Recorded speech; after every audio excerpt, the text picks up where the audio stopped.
Good morning, good afternoon, good evening, everyone. Welcome to the ICAS Insights webinar, Speak Up, Listen Up, Whistleblow. My name is James Barber. I am the Director of Policy Leadership here at ICAS, and I will be your host today. Our session will last roughly an hour. We will firstly hear from our two speakers before moving on to the Q&A segment of the webinar. Please feel free to submit your questions via the chat function at any point, and we will put as many of these to the speakers as we can. I'd like to begin this webinar by introducing our topic for today. Ethics is at the heart of everything ICAS does. In an era of fake news, ICAS motto, Quare Verum, seek the truth, is as important as ever. ICAS launched in November 2015 The Power of One, an ethics campaign which encourages chartered accountants to be ethical leaders who have the confidence to speak out and influence the culture of the organisation for which they work. Following on from the Power of One publications, ICAS funded 2 research reports under the title Speak Up, Listen Up, Whistleblow, to examine how chartered accountants respond to ethical dilemmas and whether they feel equipped to speak up. Earlier this year, ICAS partnered with the charity Protect to provide members with access to an independent, confidential helpline. This service offers free advice regarding whistleblowing and speaking up. Today, I'm delighted to be joined by 2 distinguished speakers and, of course, chartered accountants, Professor Catriona Paisey and Paul Boyle, OBE. Firstly, Catriona trained with KPMG in Aberdeen and then moved into academia. She is currently a Professor of Accounting at the University of Glasgow, where she teaches and researches current issues in the accountancy profession and accounting ethics. Her latest research publications are on social mobility in the accountancy profession, CPD, and the ethical dilemmas faced by ICAS members. The ethics research was funded by ICAS and published last autumn in 2 research reports called Speak Up, Listen Up, Whistleblow, which are available from the ICAS website. A survey of ICAS members and Speak Up, Listen Up, Whistleblow, in their own words, insights into the ethical dilemmas of ICAS members, was the second piece of that research, again available from the ICAS website. We'll be hearing more about those during the webinar, and Catriona is also a member of ICAS Council and Ethics Board. Moving on to Paul. Paul is chairman of the whistleblowing charity Protect and a non-executive director of Mogo Holdings Limited and of the Government Internal Audit Agency.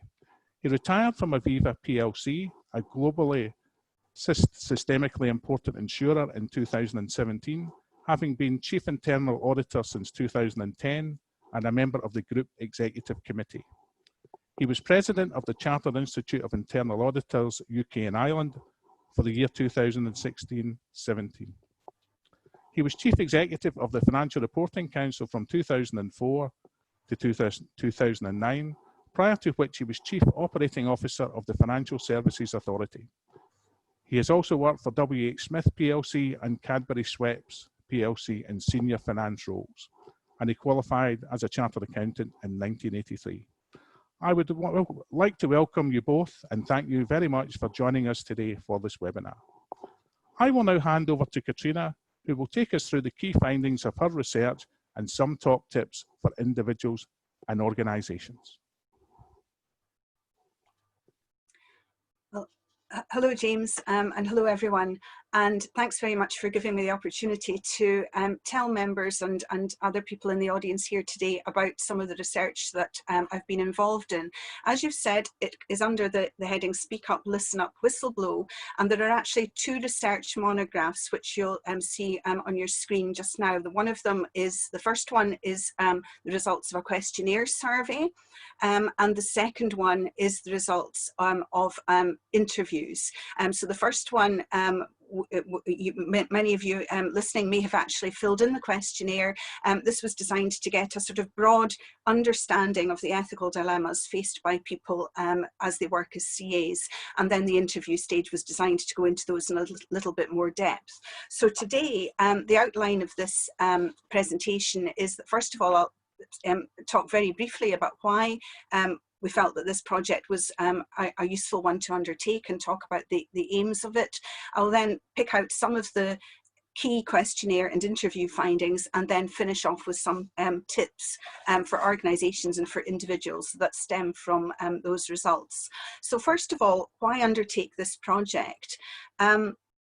As James has mentioned, you know, ethics is at the heart of what professionals do, whether those are ICAS members, other accountants, or other professionals. And one of the things that ICAS did a few years ago was to produce the Power of One initiative, which was very clear that as professionals, it's important that if people see things that they're not happy with, that they should have the confidence to speak out. Now, that's not always easy, but it was considered that actually if people do speak out, then that's healthy and that's important for an effective organisational culture.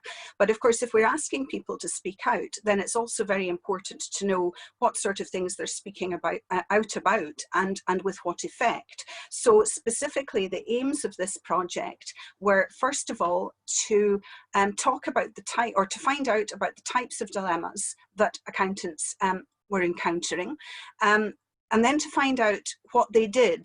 Specifically, did they speak up? If they did speak up, did they do that internally within their organisations, or were there occasions when they chose to speak up externally, maybe to a regulator, to the police, even if it was a criminal matter, or to some other body or agency? But I think importantly as well, speaking is only one half of the communicative process, and there's not really much point people speaking up if they feel that their views are not going to be heard or not going to be taken seriously. So a new key feature of this, which hadn't really been looked at by any prior research, was to also find out whether people were listened to if they spoke up, because clearly that is going to be a very important part of effective organisational culture. So I'll now sort of briefly go through some of the key findings based on those aims, and talking about the questionnaire first of all. One of the first things that came out from the questionnaire results was that 2/3 of ICAS members reported experiencing at least one ethical dilemma during their career, sometimes more than one, sometimes many more than one. So I think that's a very important message to start with, that actually accountants, as professionals, as people making difficult decisions in organisations, are very likely to experience ethical dilemmas. That's part of the normal part and parcel of their work. I think it was also encouraging that 82% stayed within their organisations if they did encounter a dilemma. Of course, sometimes people do leave, and the code of ethics of ICAS and of other professional bodies do say that, you know, there will be certain circumstances when perhaps the only option is to leave an organisation. But most people, I think, want to stay within their organisations if they can, in order to try to tackle the issue, because if they leave, sometimes the issue just gets left with them. And what people tended to do when they did encounter a dilemma and stayed within their organisation was to speak up internally. You will see that sometimes people spoke up internally and externally, or externally only. And again, there can be some situations where perhaps to speak up internally might be to tip off someone. So I'm thinking of something there like insider dealing or money laundering, where perhaps the situation is criminal in nature, maybe, where speaking up internally would not be the appropriate thing to do. But in most circumstances, people stayed in their organisations and they spoke up. So I think that was quite positive, that people were trying to deal with dilemmas. So what sort of dilemmas did they encounter? There were 7 broad 8 broad types, actually. I've got 7 equal at the bottom there.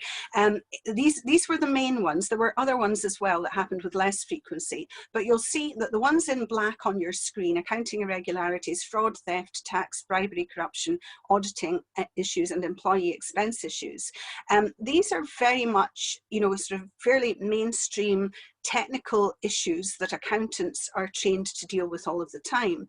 But the 2 that I've highlighted in red, I think, are particularly interesting, because previous research that had taken place, 10 years ago, 20 years ago, had shown that a large number of ethical dilemmas do keep getting encountered. But actually what this research shows, which I think is different, is that people were actually reporting non-technical issues as well, behavioural issues such as bullying and harassment. Now, I'm not suggesting that those didn't occur in the past, but I think what's interesting is that people are now much more willing to talk about those than perhaps they might have done in the past. So what happened when people tried to speak up then? First of all, around 2/3 of members were in organisations that had speak up policies. I would have to say that was mainly in the larger firms. So people in smaller firms tended not to be in situations where there were as detailed policies. Sometimes there were no policies at all. So I think there is something there that smaller firms could think about. However, it's not enough just to have a policy. That policy has to be known. And sometimes people didn't know about the policy, or training had not been provided. So I think, again, there's a message there that the policy has to be there, but it also has to be known to people. If people spoke up, encouragingly, again, most instances were investigated, but there were some negative feelings coming through. About 1/4 of people said that their ethical dilemmas when they spoke up were not resolved, and about 1/3 of people were not satisfied with the outcome. So although people speak up, there's clearly more that could be done to make the process as effective as possible. Despite that, even if people hadn't been happy about the outcome, there was an overwhelming agreement that people would actually speak up again. 83% of people said that they would speak up again. So even though sometimes the situations that I was hearing about were extremely difficult, people by and large were still of the view that it was worth speaking up again in the future. So that was the speak up side. Listen up, I would have to say, was less embedded than speak up. Listen up is a slightly unusual phrase, but it's a phrase that we are starting to hear about in all sorts of organisations. And I think, again, this is something that we didn't really hear about so much a few years ago. We asked people if they had policies that mentioned the word listening, so not necessarily listen up policies, but if there was any mention of listening within the policies within their organisations. And fewer than half of members were in organisations that had that. And also training was not widespread either. People did say that on a basic level, organisations, or probably more correctly, the people in the organisations did listen to some extent, but that was probably more a function of just the approachability or otherwise of the people that were being approached, rather than the firm actually having something as part of its culture. So moving on, thinking about what we found from the interview findings, trying to take some of those questionnaire findings and probe them in a bit more detail. I conducted 48 interviews, 37 of them with ICAS members about their own dilemmas, and the rest with ethics partners. Actually, the ethics partners and people in other professional bodies, many of these were, 6 of these were accountants as well, and people from other related organisations. So this was really to try to find out in much more detail exactly what sorts of dilemmas people had and how they dealt with them and with what effect. And people said, first of all, that there are always going to be ethical issues. So this really confirmed the questionnaire findings, that people need to understand that as a professionally qualified accountant, you're going to come across ethical issues. They also said that actually it was events quite early on in their career that gave them their ethical realism. And when people reflected, they felt that the place where you spend your first 3 or 4 years out of university, so for many people that will be their ICAS training contract, for many people that is really formative. So having a good, strong ethical culture in those early years is obviously going to be very important. The interviews also confirmed what had come out through the questionnaire, that the issues were not just technical, but they were also behavioural as well. On the technical side, first of all, there were all the usual things that I think you would probably guess came up, things like cash flow problems, breach of bank covenants, over invoicing, tax issues, all sorts of things that are very sort of bread and butter issues that chartered accountants are trained to deal with. And sometimes the people said that sometimes things were so obvious that there was only one thing that you could do, that the right thing to do was absolutely obvious. So somebody said, for example, talking about their dilemma, you couldn't do anything else. I couldn't have done anything else. There was only one course of action to take. However, I would say that most of the dilemmas that people were talking about were not as clear cut as that. They were in that sort of boundary area, that sort of middle ground where it wasn't absolutely certain what people should do. And people used language which I think probably maybe everybody on this webinar will have perhaps used at some point or another, talking about, you know, where people feel comfortable and not comfortable. And sometimes people use the word about having, you know, being under pressure to be a little bit flexible. And I think when people use that language, they're indicating that they're in that middle ground where there are certain things that they can accept, but other things that they clearly cannot. And I think the interesting thing then is where people cross that boundary, where people cross that line. So that was the technical side, but then moving to the behavioural side, sorry, I'm jumping ahead of myself, actually back onto the previous slide. I did actually think, if I had been doing these interviews now, would I expect different issues to crop up? Because obviously the interviews took place before the COVID situation. And I think actually to some extent the issues would be the same. I think there would still be fraud issues, there would still be going concern, cash shortage issues. But I think the COVID situation has definitely amplified some of those. We do know that there has been a lot in the press about furlough fraud, about people perhaps being forced to work when they're on furlough. We know that the economic crisis is really only just starting and is going to get a lot worse. So we would expect a lot of going concern issues over the next period. And there's also been some shareholder activism as well, when people have said that they don't want to approve large executive pay packages and bonuses at a time of COVID. So I think COVID wouldn't change those issues, but it would certainly highlight them and amplify them. So I think that going forward, this is going to be a very tricky time for chartered accountants. So moving now to the behavioural issues. This is, as I said before, this is a new finding, because this didn't really come up in prior research that had been done over the last 10 or 20 years. But people were very keen to talk about the language that is used, quite insidious language sometimes, to try to get them to do things that they're not happy with. So some people sort of describe situations about being told, oh, well, yes, of course we can do something, no one will know, or everyone else is doing it. Or if somebody said, well, no, there's a regulation or something, some reason why we can't do something, people would say, oh no, that doesn't apply in this particular circumstance, or we've got to meet budget. And then some of them were much more pointed and much more personal, things like, you don't want to let your family down, you don't want to get me fired, there's jobs at stake, or the ultimate one, your job is at stake. So, you know, people were often being put under quite a lot of pressure in order to do things that, as I say, they didn't feel comfortable with. But another interesting finding, I think, was that people also mentioned work-life balance issues. Now, you might think that's a strange one to come up when I'm asking people about ethical dilemmas, but actually a large number of people did mention aspects of their working life. So they talked about things like the long hours culture that exists within accountancy and other financial areas. If they were auditors, they would mention busy season. If they were people who were working in industry, they talked about the pressures at year end. And I think, moving on to think about the COVID implications here, I think actually that's one that is very pertinent at the moment, because of course we're all working from home, we're all doing these webinars and things from home. Sometimes people have dedicated spaces, sometimes not, sometimes people are homeschooling. There can be problems with equipment and so on. So I think work-life balance issues are going to be really crucial at the moment, and employers are having to sort of adapt their expectations to deal with that.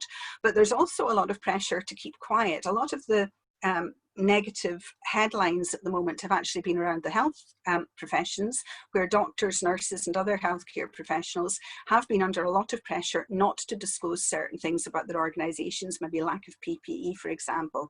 And I think that going forward, given the very severe going concern issues that some firms are going to find themselves in, I think those kind of pressures might manifest within the COVID situation as well. So that was a sort of flavour of the key sort of findings from the interviews and the questionnaires, and perhaps some of the COVID implications.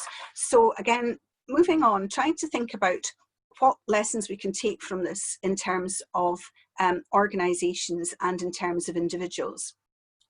These are just distilling and pulling out some of the key recommendations that are obviously more in the published research. But I think from the organisational perspective, people said that they wanted the firms that they were in to be very clear about behavioural expectations and culture. And I think that's particularly important for smaller organisations, because larger organisations did often have various ethical policies, ethical values, speak up helplines and that sort of thing, but smaller organisations did not.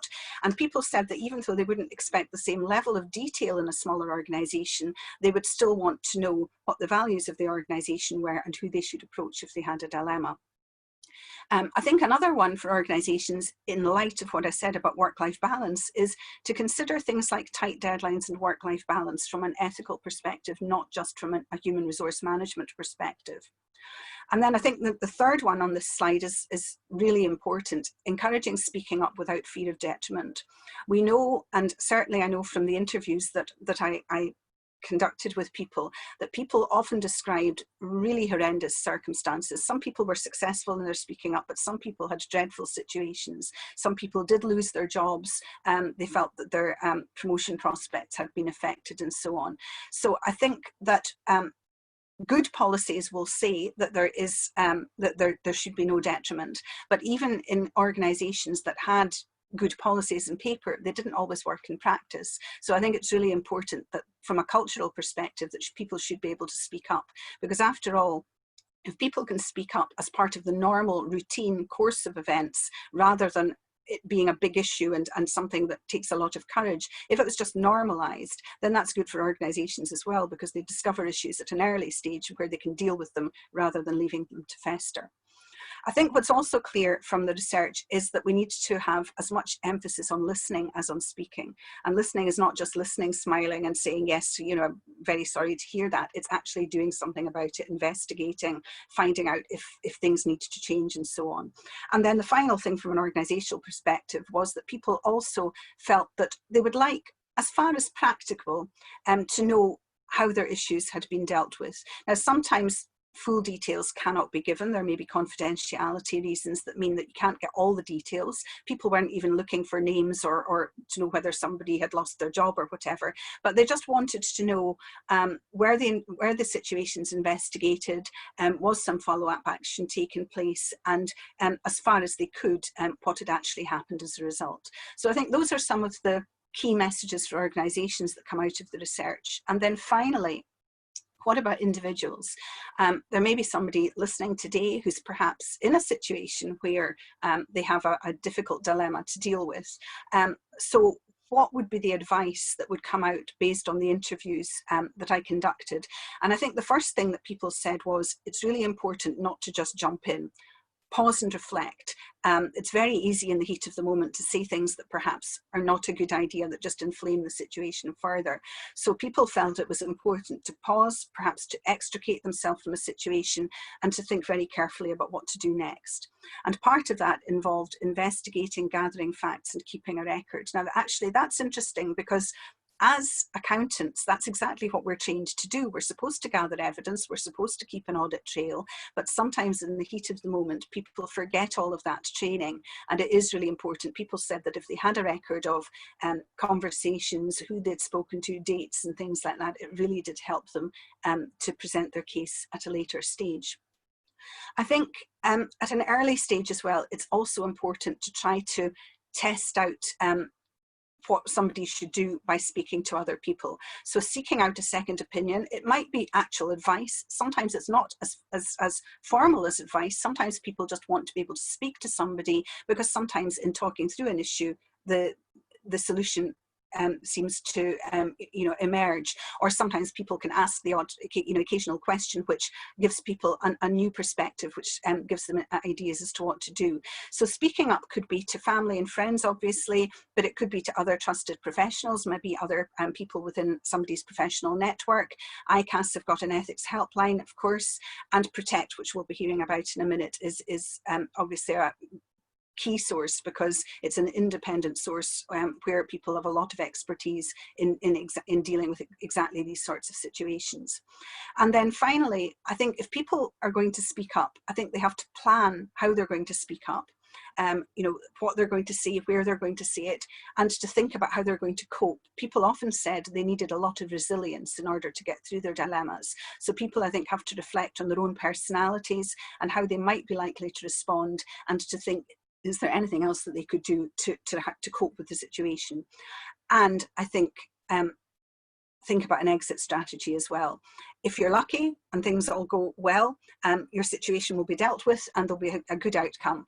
But sometimes that doesn't happen. Quite a lot of the time that doesn't happen. And I think people always have to bear in mind, what happens if things go wrong? And do they have an exit strategy? So I think those were some of the key messages that came out for individuals. So with that, I would hand back to James. Thank you very much, Catriona. Some really interesting issues covered there and some excellent tips both for organisations and for individuals. And now I'd like to pass over to Paul, who will talk about the very important role that Protect plays in making whistleblowing work for individuals, organisations and society. Over to you, Paul. Thank you very much, James, and hello everyone.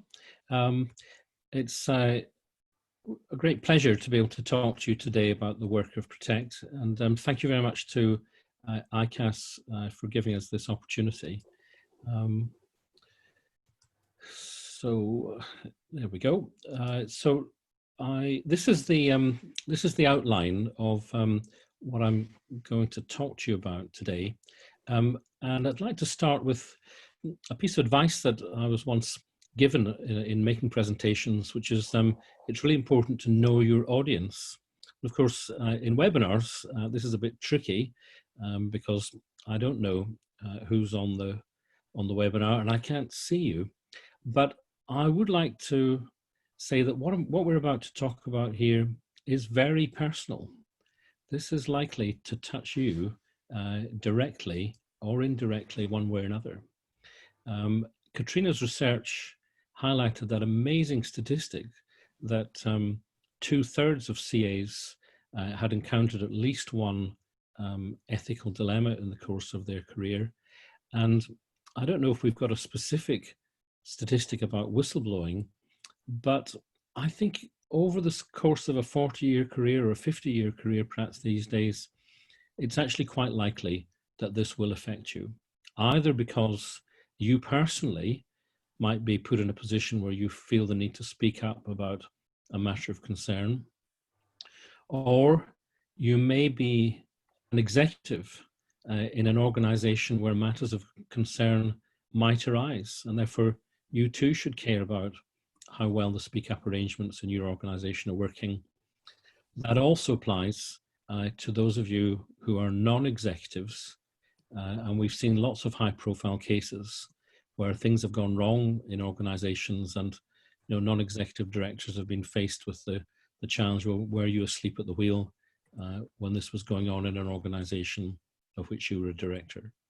And then finally, even outside of your working environment, either you or your family or friends might be exposed to the sorts of harms that whistleblowers speak up about. And we'll explore some of those in a few minutes.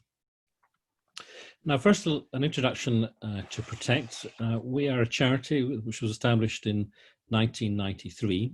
And for most of our existence, we were known as Public Concern at Work.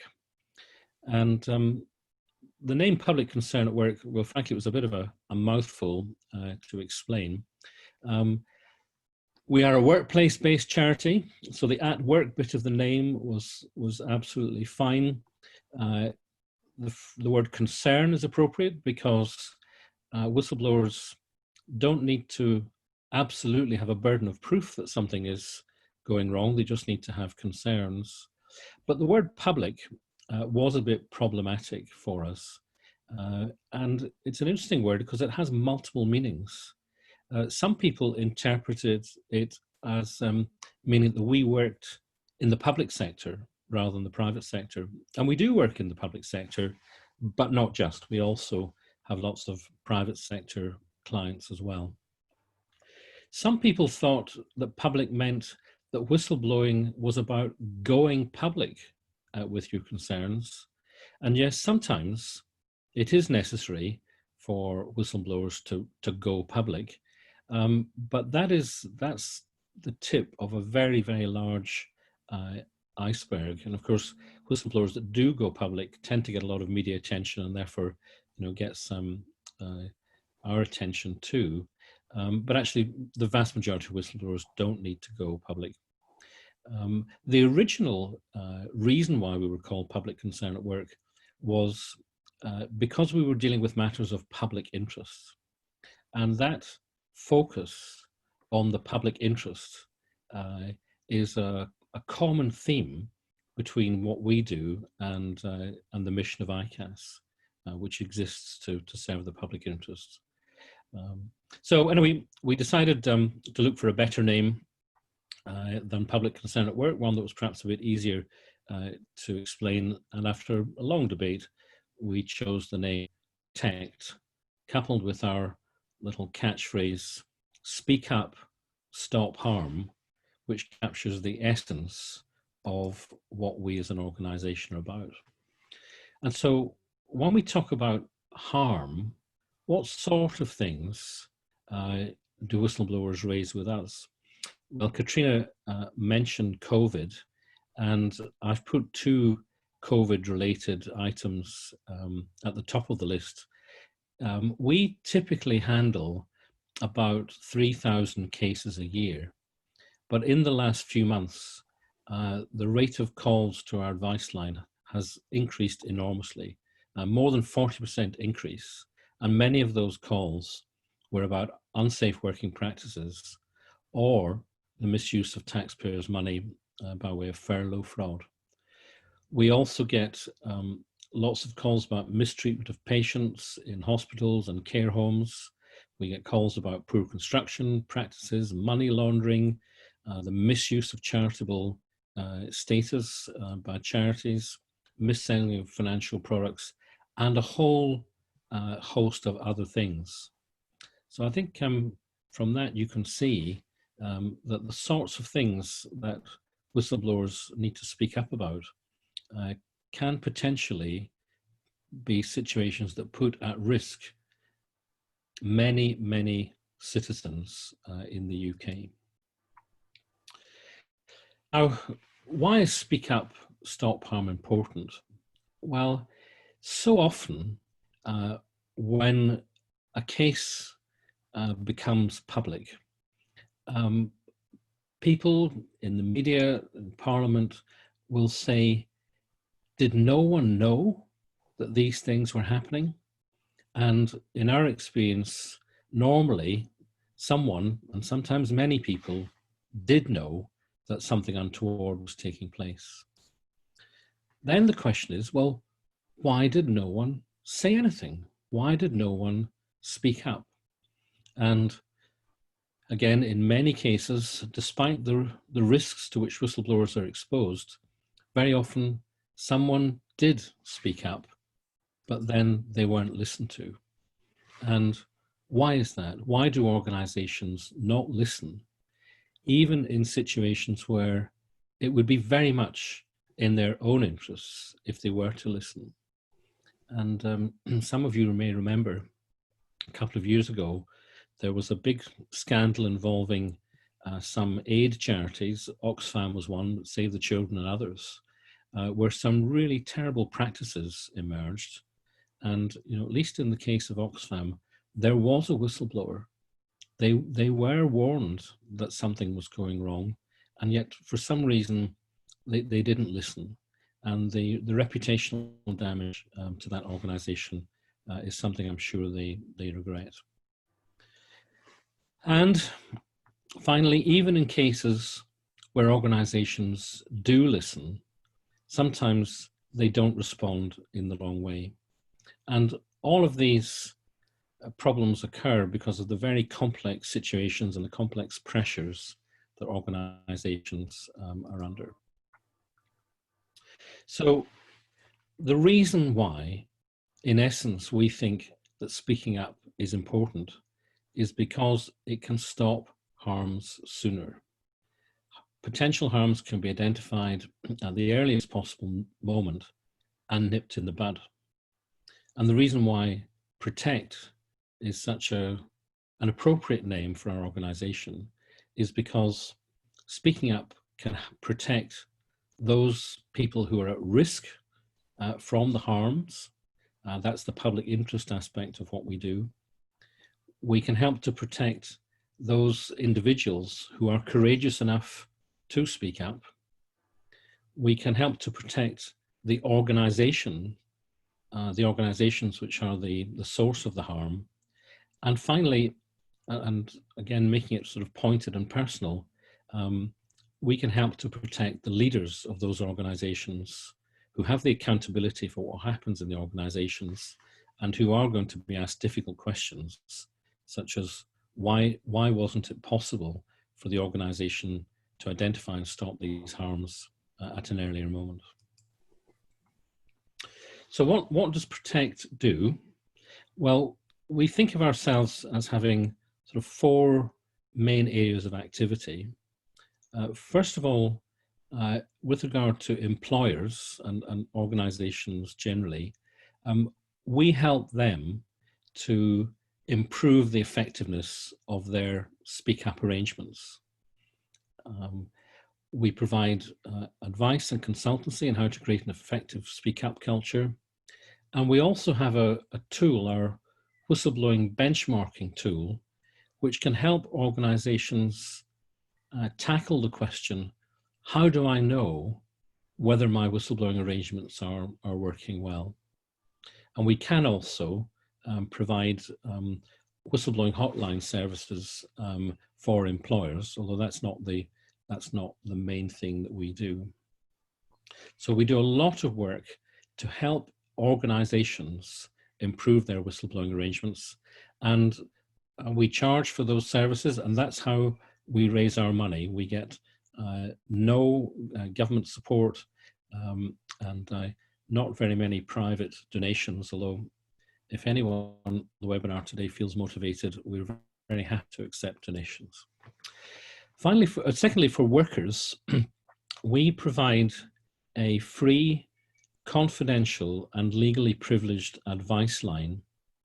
Any worker in any organization in the UK who faces a whistleblowing dilemma can call us for advice.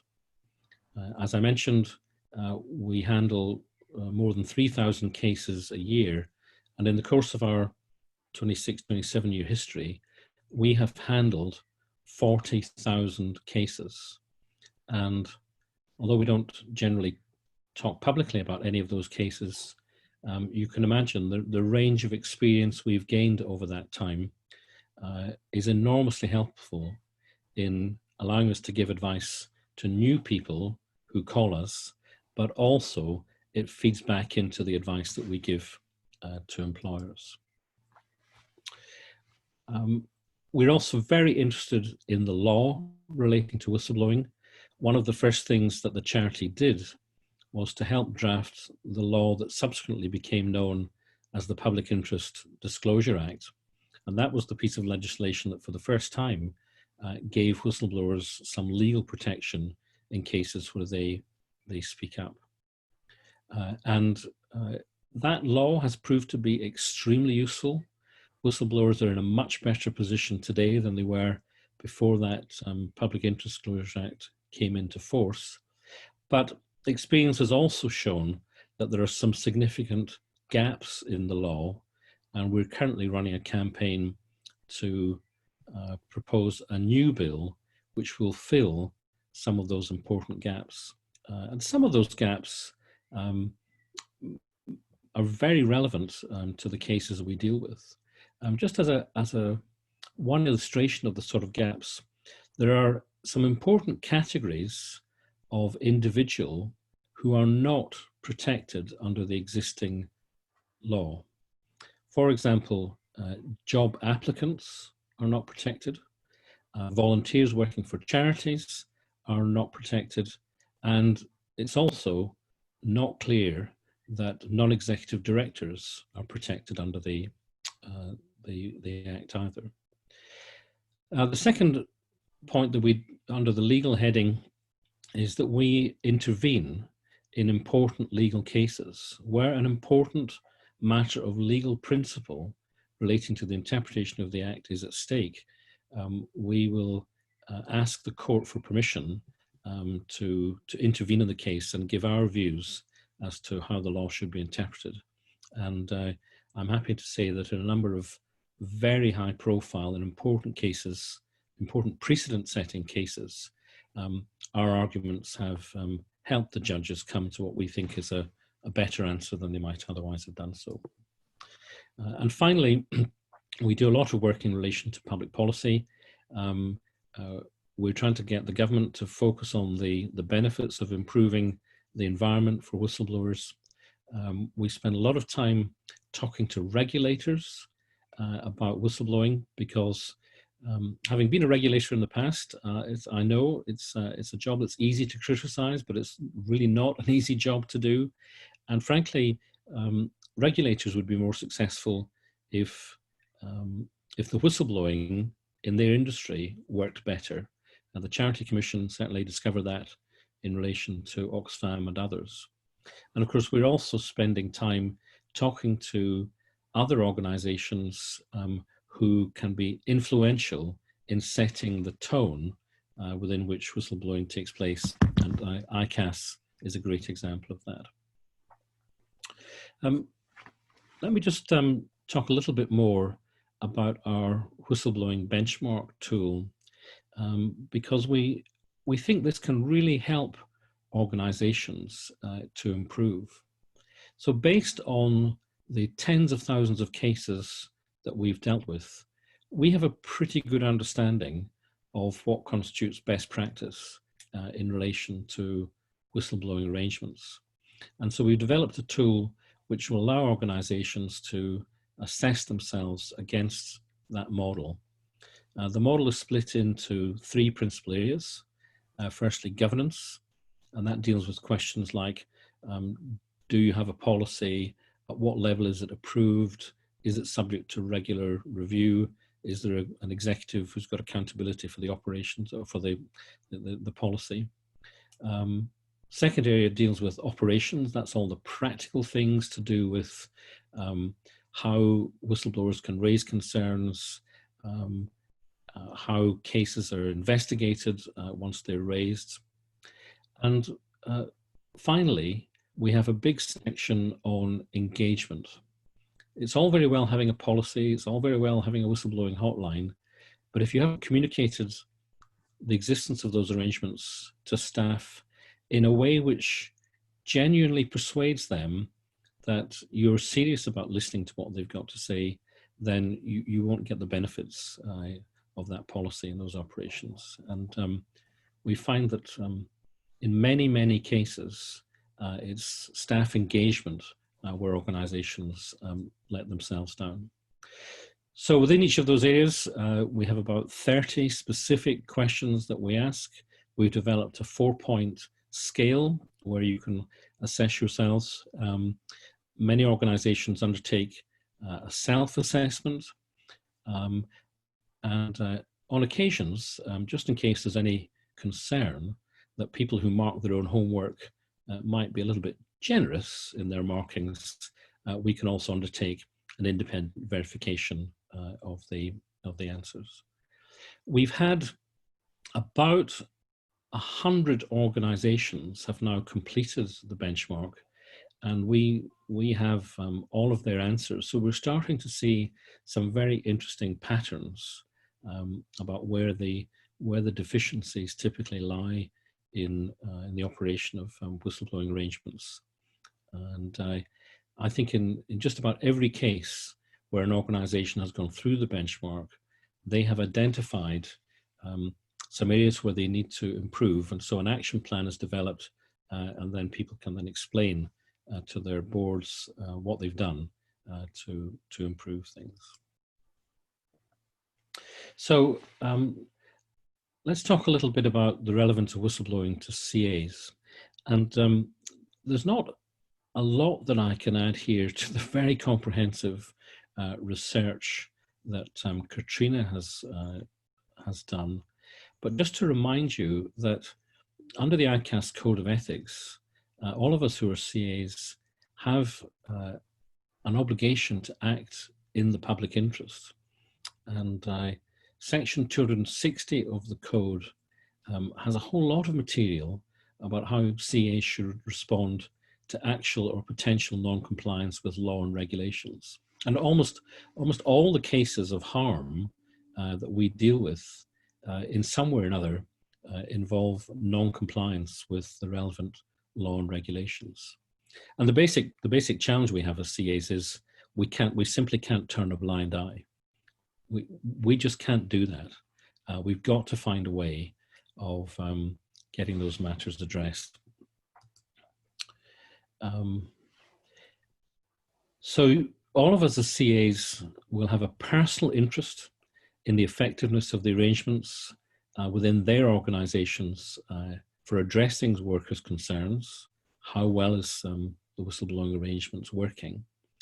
And all of us as citizens may need that advice from time to time. And Protect is one of the sources that's open to you.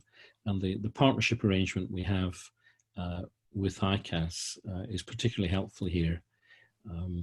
So in addition to calling ICAS, if your call has if the issue you're concerned about has a whistleblowing component, you're also very welcome to call us and tap into our enormous experience base.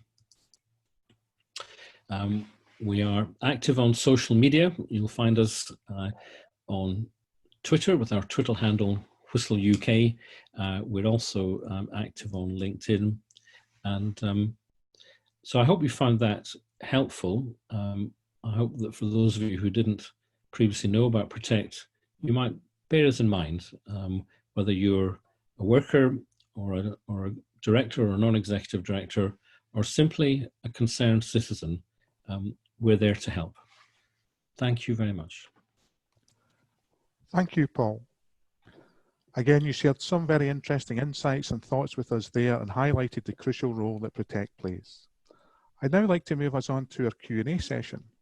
And we've had some very good questions sent in so far, and I will try and get through as many as we can. Firstly, to Paul, what are the pros and cons of involving a non-executive director in the whistleblowing process, and what's the best way of doing it? Well, thank you to whoever sent that question in. I'd like to deal with this at two levels. First of all, when it comes to the general operation of the whistleblowing arrangements in companies, I think it is very important that a non-executive director is involved. It's part of the accountability arrangements within companies. And indeed, in the financial services sector, the financial services regulators have now codified this requirement in requiring firms to appoint a whistleblowing champion, typically the chairman of the audit committee or another member of the board, an independent non-exec on the board, to help oversee that the whistleblowing arrangements are working well. So at that level of generality, I would say it's very, very helpful, and I would strongly encourage it. When it comes to investigation of individual whistleblowing complaints, I think the arguments there are much more nuanced, because frankly, the investigation of complaints and concerns is tricky. There are some legal questions, there are questions of appropriateness of evidence, there are dangers about tipping off. So there are some potential pitfalls there.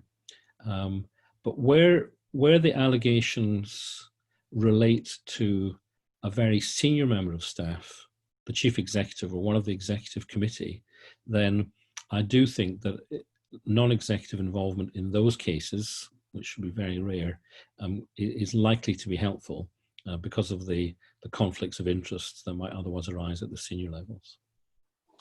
Thank you very much, Paul. Moving on to Catriona. Catriona, it's interesting that 2/3 of respondents experienced an ethical dilemma in their career, but could you shed any light on how serious these issues were?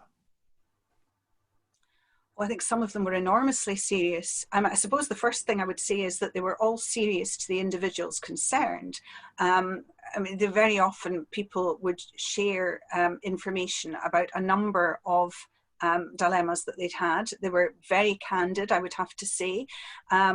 You know, they talked about situations where things had worked, but they were also very keen to share situations where perhaps with hindsight, maybe things could have been done differently. So I think they were very candid and very honest in what they were saying.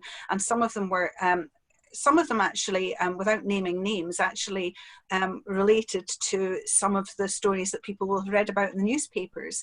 Other ones were more, you know, private issues that people wouldn't have come across. But I think that I was very struck by how serious a lot of these issues were. And I think that that shows that we really need to think very carefully about how we prepare chartered accountants to deal with those issues, because you know, it's almost, I would say, the situation that they would be lucky not to have a serious issue to deal with in their career. I think we have to assume that most people will have one, and very serious indeed.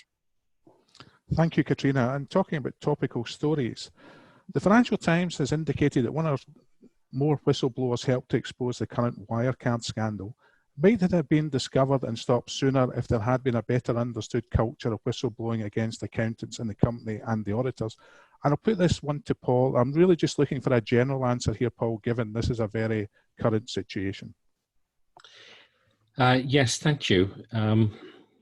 Well, I mean, we just get so many examples of major corporate scandals where the questions that I posed earlier in the presentation, you know, didn't someone know? Why didn't they speak up? And, you know, so it's another good illustration of why executive directors and non-executives should care a lot about this. But also, frankly, so should the audit firms. And here I make a specific plea to all of the auditors on the call. You should care a lot about how well the whistleblowing arrangements in your clients are operating. Because frankly, there have been so many examples of corporate scandals where at the essence of it, the company did something wrong, but the audit firm then gets the blame for it, fairly or unfairly. And in circumstances like this, you can see that there would actually be much less audit risk and risk to the audit firms if the whistleblowing arrangements in the clients had operated better. So I think as part of client acceptance and client continuation procedures, firms should have in their checklists, what do we know about how well the whistleblowing arrangements in our clients are working? And if they may well not be able to answer that question, in which case they could ask the clients to come and fill out Protect's whistleblowing benchmark, and then they might get a better answer.